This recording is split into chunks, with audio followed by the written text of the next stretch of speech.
నువ్వు ఇప్పుడే నేలపై నడుస్తున్న రాయి మీద నడుస్తున్నావు. కానీ ఆ రాయి కోట్ల ఏళ్ల క్రితం వేడి లావా నుంచి పుట్టిందని తెలుసా? నీ కాళ్ల కింద ఉన్న ఆ రాయి భూమి కంటే పెద్ద చరిత్ర కలిగి ఉండొచ్చు. ఇది ఒక సాధారణ రాయి కాదు, ఇది భూమి గుండెదడని విన్న ఒక సాక్షి.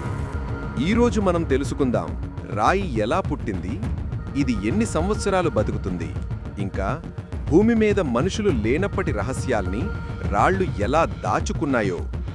సుమారు 4.5 బిలియన్ సంవత్సరాల క్రితం భూమి ఒక వేడి అగ్నిగోళంలా ఉండేది. లోపల్నుంచి లావా, వాయువు, అగ్ని ఎప్పుడూ పొంగి పొర్లేవి. మెల్లగా భూమి చల్లబడుతూ గట్టి పొరలు ఏర్పడ్డాయి.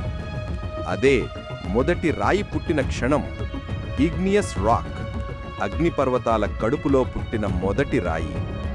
అది చిన్న బిడ్డలాంటిది. వేడి నుంచి బయటికి వచ్చి చల్లని గాలిని మొదటిసారి అనుభవించింది.